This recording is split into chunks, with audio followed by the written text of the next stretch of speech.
familia, estoy muy animado porque hoy, como ya fue anunciado acá, nuestro querido hermano Juan Carlos, que es de Colombia, amén, va a predicar la palabra de Dios con nosotros. Juan ha sido increíble líder de la Iglesia Cristiana Internacional de Lima, en Perú, y hoy va a inspirarnos también con la palabra de Dios. Amén. Ok, familia, qué increíble es estar acá. Como ya Danilo me acaba de presentarme, yo soy 100% colombiano, ¿amén? Pero ahorita estoy en Perú y soy 100% peruano también, ¿amén? Eso es posible. Jesús fue 100% hombre y 100% Dios. Yo puedo ser 100% colombiano y también peruano, ¿amén? Pero es una alegría estar acá en mi país, el país que me vio nacer y crecer. Yo soy de Ibagué, Tolima. Entonces, los tolimenses acá en la casa donde estamos, amén. Es increíble estar acá todos juntos y para mí es un honor poder predicar la palabra a los hombres de la iglesia acá en Bogotá, amén. Todos queremos ser más como Jesús. Vamos a ser reales. No hay otro hombre más real que Jesús. Jesús fue el mejor hombre, el hombre más real, el que nos mostró lo que era una verdadera hombría. Y hoy vamos a aprender acerca de Jesús, pero realmente, ¿qué nos acerca a Jesús? Empecemos con oración, primeramente. Dios Padre, muy buenas tardes, Señor. Padre, gracias. Gracias, Padre Santo, porque ha sido tu decisión, Padre, darnos vida el día de hoy, Padre. Porque hoy tenemos salud y estamos acá porque tú lo has permitido y ha sido tu buena y agradable y perfecta voluntad. Padre, yo te pido que el día de hoy tú puedas abrir nuestros corazones, Padre, al oír tu palabra, Dios.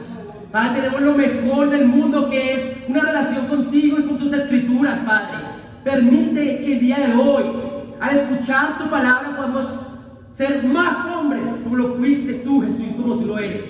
Padre, guíanos, danos sabiduría, danos mucha humildad para aceptar tu palabra y aplicarla a nuestras vidas. Dios, damos gracias por tenerme acá, Dios, en este país increíble que es Colombia, Padre. Gracias, Dios, por darnos esta increíble tierra, Padre. Dios, todo esto lo oramos en tu nombre, Señor Jesús. Amén. Entonces, chicos, Jesús habló, Jesús realmente convivió con miles de personas. Si vamos a ser reales, Jesús predicó a miles y miles de personas. Amén. Sabemos que Jesús alimentó a los 5,000, ¿verdad? Y que dentro de esos 5,000 solo se contaban a quienes, a los hombres. ¿Qué quiere decir eso? Que de pronto en esa multitud había más de 10,000 personas. Jesús fue un hombre de multitudes. Él habló a las multitudes, pero Jesús fue una persona supremamente sociable. Tú te puedes saber, Jesús podía hablar desde el más pobre, un mendigo, con el más rico de todos. Jesús podía entablar una conversación desde un fariseo hasta un celote. Él podía hablar desde un pescador hasta ¿qué? Hasta un recaudador de impuestos. Jesús conectaba con las personas. Jesús interactuó con miles de ellas. Expertos en la pesca, expertos en la religión, expertos en todo tipo de cosas.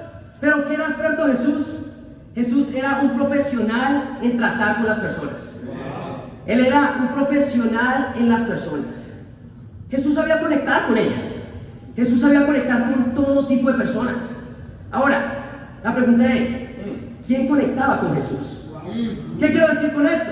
Jesús conectaba con cualquiera, pero ¿cuál era el tipo de personas que realmente conectaba con Jesús? ¿Cuál era el tipo de gente que era más como Jesús? ¿Qué tipo de persona era realmente cercana a Jesús? Por eso el título de mi clase el día de hoy es una cercanía a Jesús aún mayor. Una cercanía a Jesús aún mayor. Y como dije antes, Jesús predicó a miles y miles de personas. Sabemos que eran multitudes las que seguían a Jesús todo el tiempo. Pero en medio de todos esos, Jesús tuvo un grupo de personas más cercanas, que eran sus discípulos, ¿amén? Al final de su vida, Jesús tuvo más de 120 discípulos. Pero dentro de ese grupo de 120, habían 12 que eran aún más cercanos a él, que eran los apóstoles, ¿verdad? Él vivía con ellos, eran familia. Pero dentro de este grupo de 12, habían personas aún más cercanas a Jesús. Había un grupo de hombres que tenían una cercanía a Jesús aún mayor. Por eso mi primer punto es, hombres aún más cercanos a Jesús. Vamos a ir a Marcos 5, versículo 37. Nuestro sueño y nuestro deseo como hombres es acercarnos cada vez más a Jesús. Amén. Pero ¿cómo hacerlo? Bueno, vamos a ver primeramente cuáles eran los hombres que eran aún más cercanos a Jesús. Marcos 5, versículos 37 dice así. Déjenme saber, familia, cuando estén ahí. Versículo 37 del capítulo 5 dice que les voy a dar un poco de contexto. Acá Jesús estaba en camino ¿a qué? A sanar a una niña. Su padre le había pedido que sanara a su hija, pero en medio del camino tuvo algunos contratiempos y se acercaron a Jesús y al padre de la niña a decirles: la niña ha muerto. El hombre, el padre de esta niña, comienza a sentirse angustiado y Jesús les dice: simplemente confía. Y leemos el versículo 37 que dice así: no dejó que nadie lo acompañara excepto Pedro, Jacobo y Juan, el hermano de Jacobo. Cuando llegaron a la casa, el jefe de la sinagoga, Jesús notó el alboroto y que la gente lloraba y daba grandes alaridos. Entró y les dijo: ¿por qué tanto alboroto y llanto? La niña no está muerta, sino dormida. Entonces empezaron a burlarse de él, pero él los sacó a todos. Tomó consigo al padre y a la madre de la niña y a los discípulos que estaban con él y entró donde estaba la niña. La tomó de la mano y dijo: Talita cum, que significa: niña, a ti te digo, levántate. La niña, que tenía 12 años, se levantó enseguida y comenzó a andar. Ante este hecho, todos se llenaron de asombro. ¿Ven? Vemos acá que Jesús, en medio de las multitudes, en medio de sus 12 discípulos, escogió a tres hombres que estaban con él y presenciaron lo que nadie más vio: Jesús resucitando a una niña. ¿Cuáles eran esos hombres? Pedro, Jacobo y Juan. Pero vamos a ir a otra escritura que está en Marcos 9. Vamos. Contigo, hermano, vamos. Y vamos a leer en el versículo 2. Vamos, hermano. Dice así: 6 días después, Jesús tomó consigo a Pedro, a Jacobo y a Juan y los llevó a una montaña alta donde estaban solos. Allí se transfiguró en presencia de ellos. Su ropa se volvió de un blanco resplandeciente como nadie en el mundo podría blanquearla, y se le aparecieron Elías y Moisés, los cuales conversaban a Jesús. Familia, tenemos que ponernos en esta situación, ¿ven? Acá Jesús se lleva a 3 hombres a la montaña y él comienza a resplandecerse. En medio de todo esto, él comienza a blanquearse. Y yo me imagino qué es lo que está pasando. Se imaginarían estos hombres. Pero no solo eso, ven a Moisés y a quien, a Elías, aparecer a hablar con Jesús. ¡Qué escena tan maravillosa! Pero yo me llenaría de miedo. Este hombre está alumbrando. Este hombre, sí, es impresionante. Vamos, mono. Pero ¿quién estaba ahí para ver esto? Pedro, Jacobo y Juan. Estas personas presenciaron cosas que nunca nadie presenció. Estas personas, estos hombres, tenían una cercanía a Jesús aún mayor. Pero no solo eso, vamos a ir a Marcos 14. Vamos, Juan. Predica. Y vamos a ver qué está pasando acá en Marcos 14, versículo 33. Vamos, hermano. Contigo, hermano. Vamos, hermano. Vamos a leer desde el versículo 32, dice así: fueron a un lugar llamado Getsemaní y Jesús les dijo a sus discípulos: siéntense aquí mientras yo oro. Se llevó a Pedro, a Jacobo y a Juan y comenzó a sentir temor y tristeza. Está la angustia que me invade, que me siento morir, les dijo. Quédense y vigilen. En medio de los momentos más difíciles para Jesús, ¿cuál es el contexto de esta escritura? Jesús está a punto de ser arrestado. Va a ser arrestado, va a ser juzgado injustamente, torturado y ¿qué? Va a ser crucificado. Pero ¿quién se lleva a Jesús a que estén con él al lado de él? A Pedro, a Jacobo y a Juan. Eso es lo que quiero decir, familia. Había un grupo de hombres en medio de las multitudes, en medio de sus discípulos, incluso en medio de los apóstoles. apóstoles que tenían una cercanía a Jesús aún mayor. Y la verdad, chicos, hombres, es que la Biblia no nos dice exactamente por qué estos hombres eran aún más cercanos a Jesús. Es más, la Biblia no nos dice por qué Jesús escogió a estos 3 hombres para que lo acompañaran a ver cosas que nadie jamás vio. No nos dice la Biblia eso, pero sabemos que nosotros podemos investigar y ver qué tenían en común estas 3 personas que nos acercaron más a Jesús. Amén. Hoy aprenderemos 2 características que mostraron estos 3 hombres que los llevó a qué? A ser aún más cercanos a Jesús. Amén. Segundo punto, hombres con un celo aún mayor. Hombres con un celo aún mayor. ¿Qué es celo? Celo es un interés extremado y activo que alguien siente por una casa o una persona. Se puede decir que un sinónimo es apasionado. Una persona apasionada, una persona que siente un interés extremado por algo o por algo. Ahora, vamos a ver el ejemplo de estos hombres con un celo aún mayor. Vamos a ir a Lucas 9, versículo 51. Vamos, hermano. Hombres con un celo aún mayor. Lucas 9. Vamos, hermano. Vamos, bro. Vamos a leer versículo 51. Déjenme saber cuando estén ahí con una mena. Vamos, Juan. Lucas 9, 51 dice así: como se acercaba el tiempo de que fuera llevado al cielo, Jesús se hizo el firme propósito de ir a Jerusalén. Envió por delante mensajeros que entraron en un pueblo samaritano para prepararle alojamiento.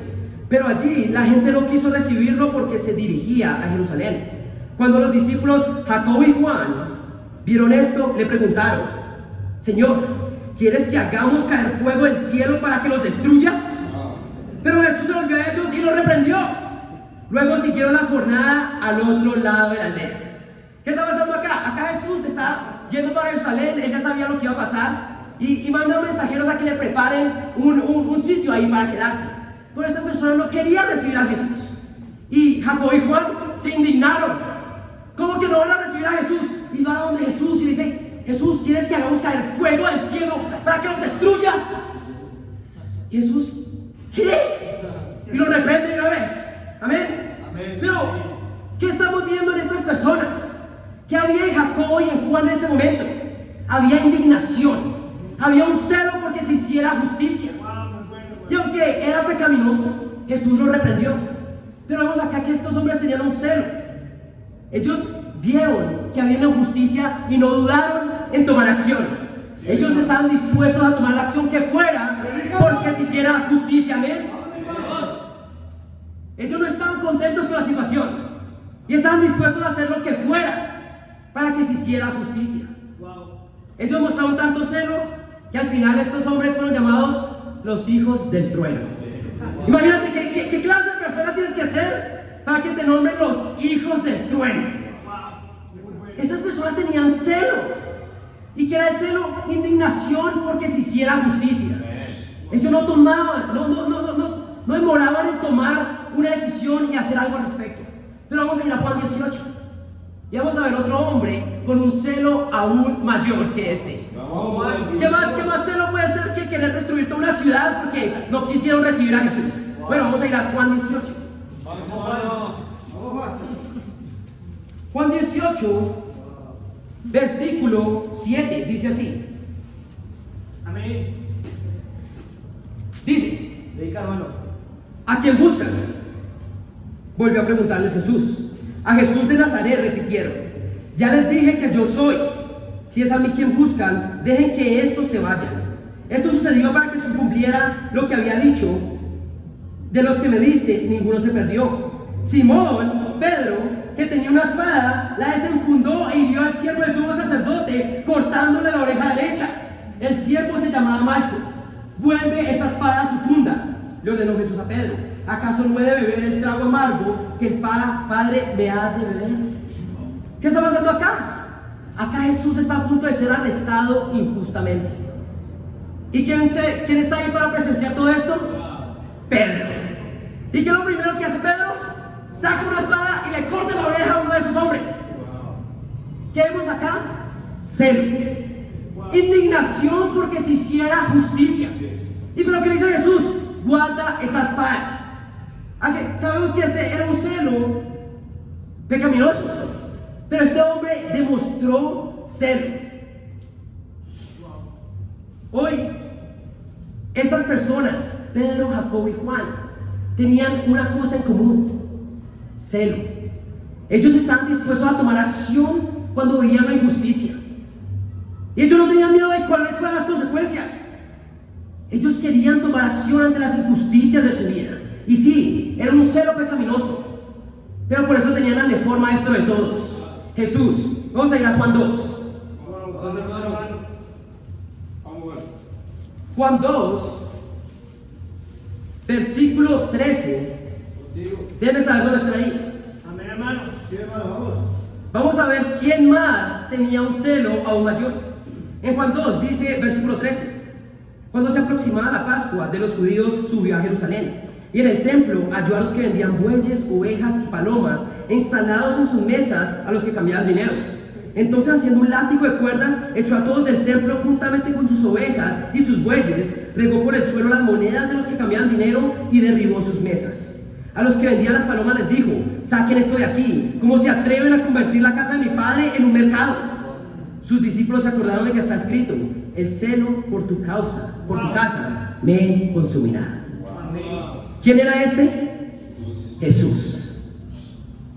Vemos acá que Jesús tenía un celo aún mayor. Vemos acá a Jesús entrando al templo donde se adoraba a su Padre y ve personas vendiendo animales, robando, y dice: ¿sabe qué? Y comienza a hacer un látigo. Y comienza a sacar a las personas y a tirar las mesas. Dice: saquen esto de aquí. Ustedes están convirtiendo la casa de mi Padre en un mercado. ¿Qué vemos ahí? Celo. Vamos, hermano. La Biblia no nos dice porque Pedro, Jacobo y Juan eran los más cercanos a Jesús, pero sí te puedo decir algo que tenían en común con Jesús: celo. El celo que tenía Jesús por Dios lo consumía. Jesús se indignó y tomó acción. Y yo quiero que te pongas en los zapatos de Jesús. Imagínate que tú llegas un día a tu casa después de un día largo de trabajar, después de estudiar, de dar lo mejor de ti, amén. Y vas subiendo a tu cuarto y como que comienza a oler como raro.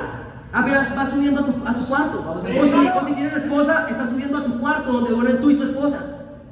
Y cuando abre la puerta, ves a un borracho sin camisa, rascándose el ombligo.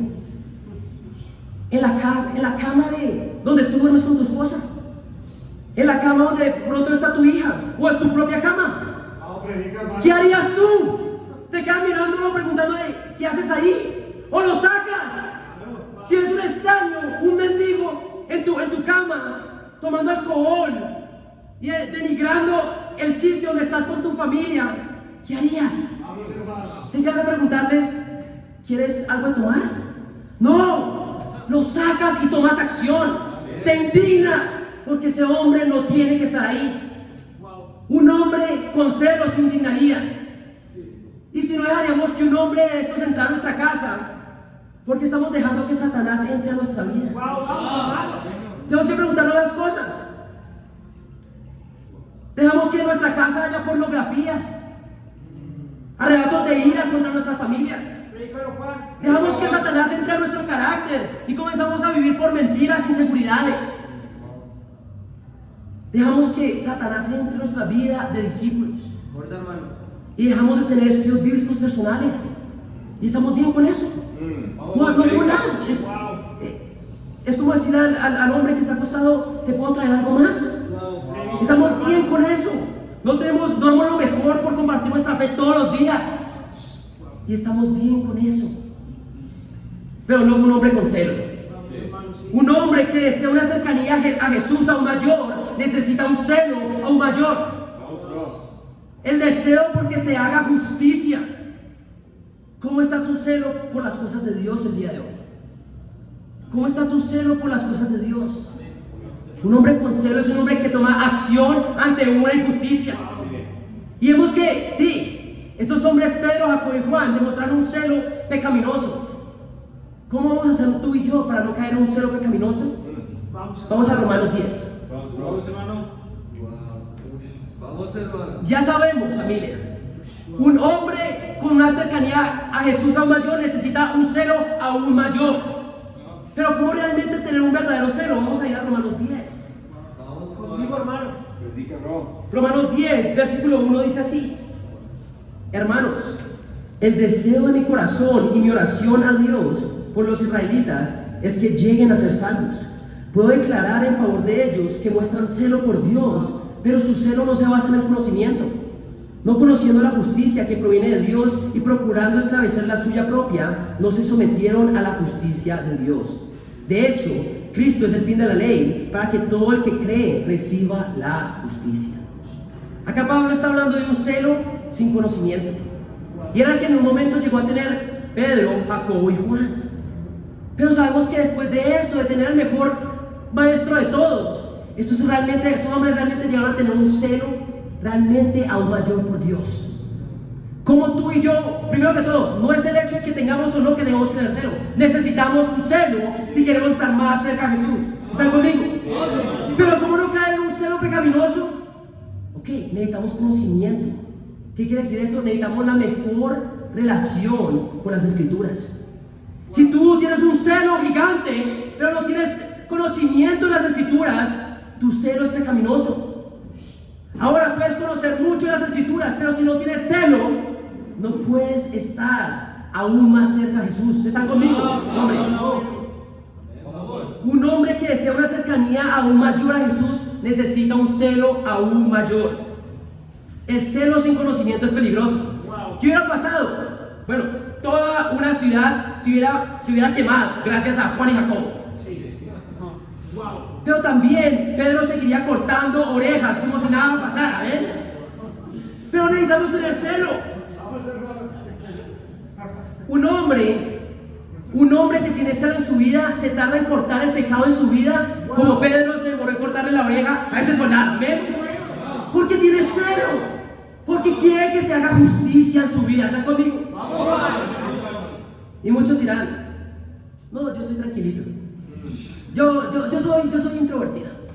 Yo no puedo tener solo. Eso no tiene nada que ver. Vamos, hermano. Muchos confundimos nuestro carácter introvertido por falta de corazón, de convicción, indiferencia a las cosas de Dios. Vamos, hermano. Eso no es ser introvertido. Lo que te pasa cuando lo estás dando tu corazón, cuando lo estás alabando a Dios con todo tu corazón, cuando el pecado está realmente teniendo victoria en tu vida, no es que eres introvertido, es que te falta celo por Dios. Pero un celo mayor te lleva a estar aún más cerca a Jesús. ¿Están conmigo? Entonces, ¿cómo mostrar celo en nuestras vidas, hombres? ¿Cómo tú y yo podemos mostrar celo por Dios? En las alabanzas. En las alabanzas. Un hombre, tú sabes cuando un hombre tiene celo cuando lo ves cantando. Y no importa si él es el más introvertido del mundo, ese hombre está con una sonrisa de par en par. ¿Qué? Dando todo a Dios. Eso es celo, porque se lo está dando todo a Dios. Pero también, ¿cómo podemos realmente tener celo? Indignándonos con nuestro pecado. Indignándonos con nuestro pecado. Un hombre lleno de celo no se conforma con vivir en el pecado. Toma acción radical e inmediata. Busca con ansias el arrepentirte y tomar acción. Como dije antes, se demora en cortar su pecado como Pedro cortando orejas. Inmediato. El celo es tomar acción directa y radical en las cosas que implican a Dios. Una cercanía a Jesús aún mayor requiere de un celo aún mayor. ¿Amén? ¿Por qué? Porque Jesús estuvo lleno de celo. Segundo punto, tercer punto y último punto. Hombres con una ambición aún mayor. Hombres con una ambición aún mayor. A veces pensamos en el siglo XXI que la ambición es algo malo. La ambición simplemente significa deseo ardiente de conseguir algo o cosa que se desea con vehemencia. Pero ¿por qué muchas veces pensamos que el ser ambicioso es malo? Porque lo único que vemos allá afuera es ambición egoísta. Yo quiero conseguir para mí, yo quiero esto para mí para ser mejor, yo quiero que mi nombre esté en alto, yo quiero tener esto para mí y para los míos. Y todo esto significa ambición egoísta y es pecado. Y en vez de acercarte a Jesús, te aleja de Jesús. Pero ¿Cuál puede ser eso? Yo quiero un trabajo para proveer, para yo tener más cosas y para proveer para los míos. Es una ambición egoísta. Predica, hermano. Sueñas para ti, para tu bienestar y para lo que tú quieres. ¿Por qué pensamos que la ambición es mala? Porque esa es la ambición que vemos ahora en el siglo XXI. Yo y yo. Pero la ambición, si se usa para las cosas para Dios, nos puede juntar más a Jesús. ¿Por qué? ¿Por qué la ambición nos acerca más a Jesús? Porque Jesús fue uno de los hombres, si no el hombre más ambicioso de todos. Vamos a ir a Mateo 28. Vamos, Juan. Mateo 28, versículo 19. Y muchos de ustedes ya se sabrán esta escritura. Amén. Vamos, hermano. Versículo 18 dice así: Jesús se acercó entonces a ellos y les dijo: se me ha dado toda autoridad en el cielo y en la tierra. Por tanto, vayan y hagan discípulos de todas las naciones, bautizándolos en el nombre del Padre y del Hijo y del Espíritu Santo. Jesús no quería discípulos de solo un país. Jesús no quería solo unos, no se conformaba ni siquiera con unos 1.000 millones de discípulos. No, Jesús quería que hicieran discípulos de todas las naciones. Jesús no se conformaba con 99% de las naciones. Él quería más. No más que eso, no quería más, él quería todo. Todas las naciones. ¿Por qué una ambición te acerca a Jesús? Porque Jesús fue de los hombres más ambiciosos de todos. Pero esta misma característica la vemos en el carácter de Dios Padre en 1 Timoteo 2. 1 Timoteo 2. Hombres con una ambición aún mayor. 1 Timoteo 2, versículo 3, dice así. Déjenme saber, chicos, dónde será ahí. Contigo, hermano. Dice: esto es bueno y agradable a Dios, nuestro Salvador, pues Él quiere que todos sean salvos y lleguen a conocer la verdad. Dios no quiere que solo 1.000 millones de personas sean salvos y conozcan la verdad. Es más, Dios no quiere que el 90%, 7.000 millones de personas sean salvos y conozcan la verdad. Dios no quiere la mayoría, Dios quiere todo. ¿Por qué un hombre ambicioso tiene una cercanía aún mayor a Jesús? Porque Jesús y Dios son de los seres más ambiciosos de todos. ¿Están conmigo? Ahora, seguimos hablando de Pedro, Jacobo y Juan. Vamos a ir a Marcos 10. Y vamos a ver cómo estos hombres presentaron una ambición en sus vidas también. Marcos 10, versículo 35. Vamos, hermano, Juan. Marcos 10, versículo 35 dice así: se le acercaron Jacobo y Juan, hijos de Zebedeo. Maestro, le dijeron, queremos que nos concedas lo que te vamos a pedir. ¿Qué quieren que haga por ustedes? Concédenos que en tu glorioso reino uno de nosotros se siente a tu derecha y el otro a tu izquierda. No saben lo que están pidiendo. Le replicó Jesús: ¿pueden acaso beber el trago amargo de la copa que yo bebo? ¿O pasar por la prueba del bautismo con el que voy a ser probado? Sí, podemos.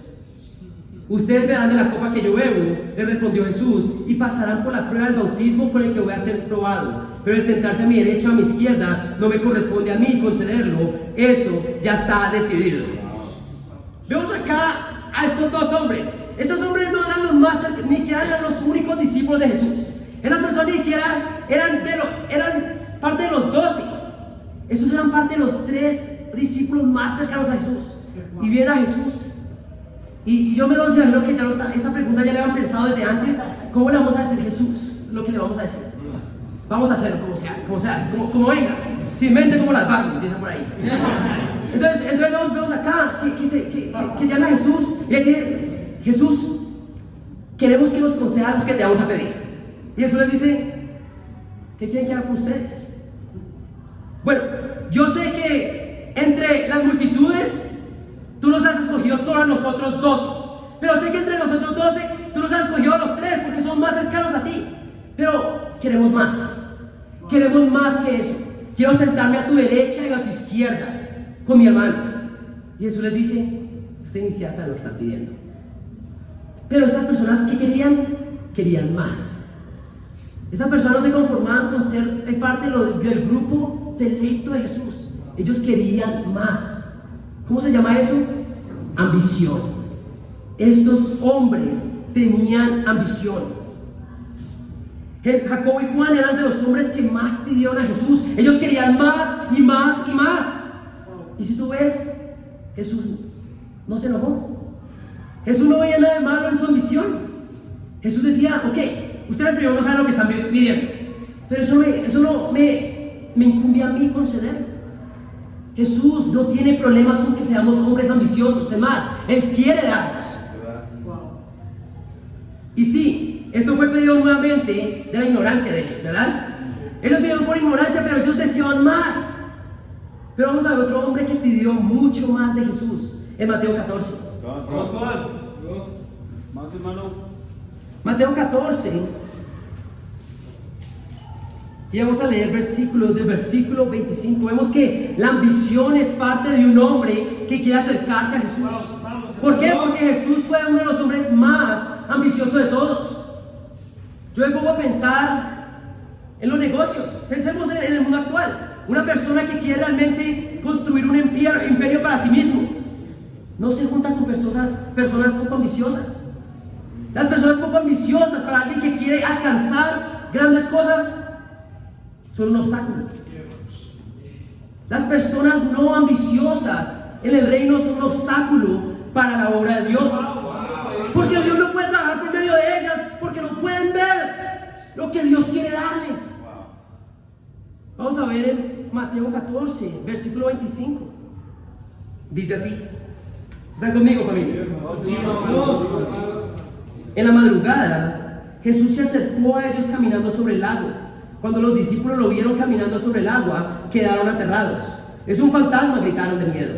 Pero Jesús les dijo enseguida, cálmense, soy yo, no tengan miedo. Señor, si eres tú, respondió Pedro, mándame que vaya a ti sobre el agua. Ven, dijo Jesús.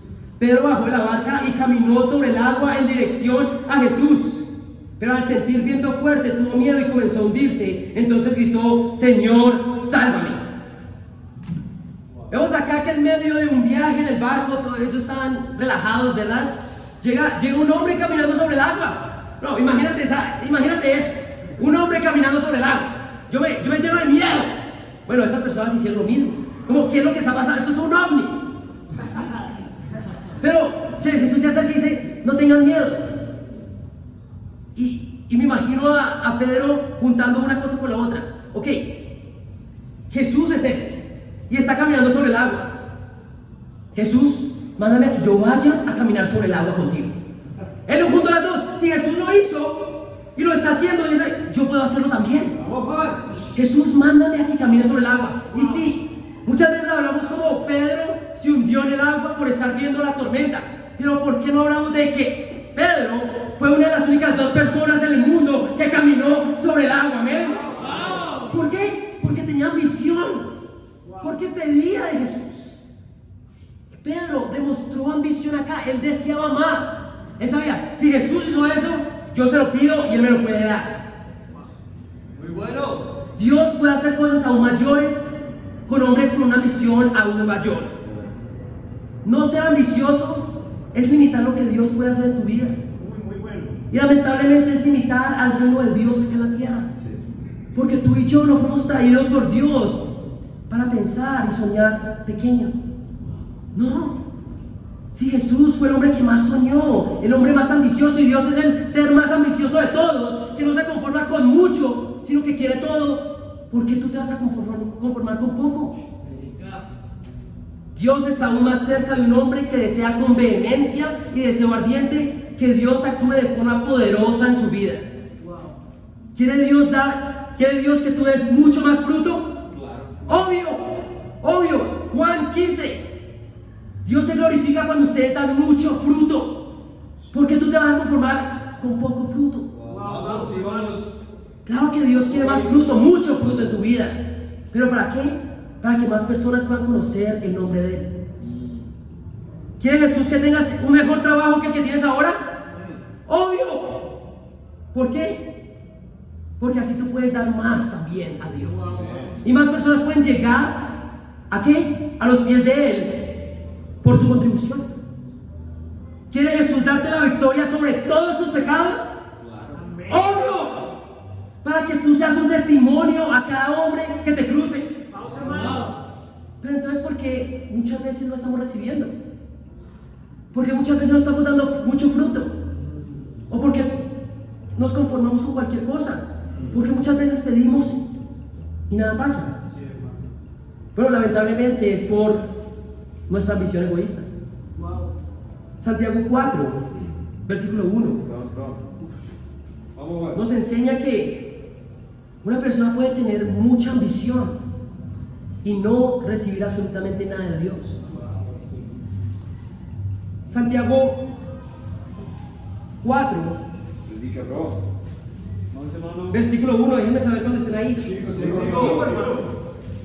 ¿De dónde surgen las guerras y los conflictos entre ustedes? ¿No es precisamente las pasiones que luchan dentro de ustedes mismos? Desean algo y no lo consiguen. Matan y sienten envidia y no pueden obtener lo que quieren. Riñen y se hacen la guerra. No tienen porque no piden. Y cuando piden, no reciben porque piden con malas intenciones para satisfacer sus propias pasiones. ¿Por qué? Muchas veces no recibimos y tanto deseamos. Porque no es para la gloria de Dios. Es para satisfacer nuestras propias pasiones y necesidades. Pero lo contrario también es verdad. Lo contrario también es verdad. Cuando tenemos una ambición para glorificar a Dios, ¿saben qué pasa? Vamos a ir a Primera de Reyes. Vamos, hermano. Primera de Reyes, capítulo 3. Contigo, Juan. Y para darles un poco de contexto, ¿ustedes saben quién fue el hombre más rico, más sabio de toda la historia? Salomón. Y vamos a ir a Primera de Reyes, capítulo 3. Un día Dios viene y se le presenta y le dice: Salomón, puedes pedirme lo que quieras. Puedes pedirme absolutamente lo que tú quieras y yo te lo daré. Bueno, esto es lo que responde Salomón en el versículo 9 del capítulo 3 de Primera de Reyes. Yo te ruego que le des a tu siervo discernimiento para gobernar a tu pueblo y distinguir entre el bien y el mal. De lo contrario, ¿quién podrá gobernar a este gran pueblo tuyo? Al Señor le agradó que Salomón hubiera hecho esta petición, de modo que le dijo: como has pedido esto, y no larga vida, ni riquezas para ti, ni has pedido la muerte de tus enemigos, sino discernimiento para administrar justicia, voy a concederte lo que has pedido. Te daré un corazón sabio y prudente, como nadie antes de ti lo ha tenido, ni jamás lo tendrá después. Además, aunque no me lo has pedido, te daré tantas riquezas y esplendor que en tu vida ningún rey podrá compararse contigo. Si andas por mis sendas y obedeces mis decretos y mandamientos, como lo hizo tu padre David, te daré una larga vida. Eso es lo que pasa, familia, cuando pedimos a Dios, no para nosotros. No se necesita de un rol grande en el mundo o en el reino para aprender a desear más y tener más ambición. A veces pensamos: ok, no, él estaba siendo un rey. No tienes que llegar a hacer absolutamente nada, no tienes que tener ningún rol para empezar a desear más y pedir más de Dios. Es más, como discípulos, Dios ya nos dio la responsabilidad más grande de todas: nuestra salvación. Si Dios me dio la salvación, quiero más fe. Quiero más fe, Jesús, para mantenerme fiel hasta el final. Si ya Dios me dio la salvación, quiero dominio propio y celo para mantenerme fiel hasta el final. No necesitas tener un rol o un título de nada para ser ambicioso. ¿Y después qué pasa cuando empiezas a pedir más de Dios? Dios comienza a darte más. Wow, Dios me ha permitido empezar a discipular a alguien. Dios, dame más sabiduría para que este hombre pueda crecer y ser increíble. Y Dios empieza a darte más. Dios te dio una novia, Dios te dio una esposa. Dios, quiero crecer en mi carácter, quiero tener más celo en mi vida para poder guiar a esta mujer y protegerla y llevarla hasta el cielo. Y Dios comienza a darte más, pero porque no lo pides para ti, lo pides para su gloria. Un hombre espiritual necesita ambición, y Dios te da más. Y cuando pedimos con las intenciones correctas, Dios nos da más y nos acerca más a Él. Amén. La pregunta es, para ti hoy, hombre de Dios, ¿quieres más? ¿Quieres más? Increíble, porque Dios también quiere y puede darte aún más. Amén. Un carácter íntegro, un carácter intachable. Pide por eso, para la gloria de Dios. Un ministerio fructífero. Comienza a pedir. ¿Por qué? Porque Dios quiere y puede dártelo. Un mejor trabajo. Bautizar a tu mamá. Vamos. A tu papá. Amén. O a tu hermano. Como muchos de ustedes saben, mi hermano físico fue bautizado esta semana.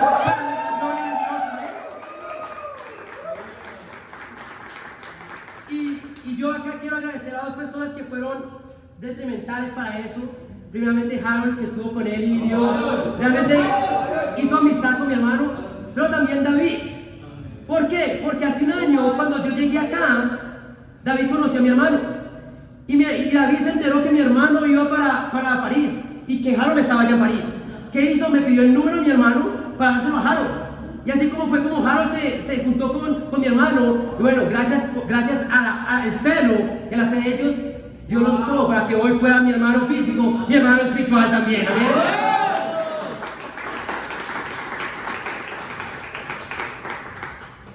Una cercanía a Jesús aún mayor viene a través de una ambición aún mayor. ¿Por qué? Porque Jesús fue el hombre más ambicioso de todos.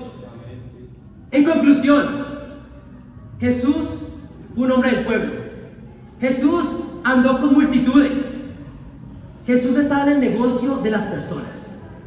Jesús habló con multitudes, tuvo cientos de discípulos, tuvo 12 apóstoles, pero durante su ministerio hubo 3 hombres que estaban aún más cerca de él. La Biblia, como dije antes, nos dice por qué estas personas eran más cercanas a Jesús, o por qué siquiera Jesús conectó con ellos aún más. Pero sí sabemos que había 2 características en el carácter de estas personas que eran igual que Jesús, que Jesús también las mostró en su vida. Finalmente, el celo, interés extremo y activo que alguien siente por glorificar a Dios, tomar acción cuando hay injusticia en tu vida y atacarlo. La ambición, el deseo ardiente de conseguir algo por Dios. Esas son 2 cosas que seguramente te llevan a arrastrar y tener una cercanía a Jesús aún mayor, y que para Él sea toda la gloria.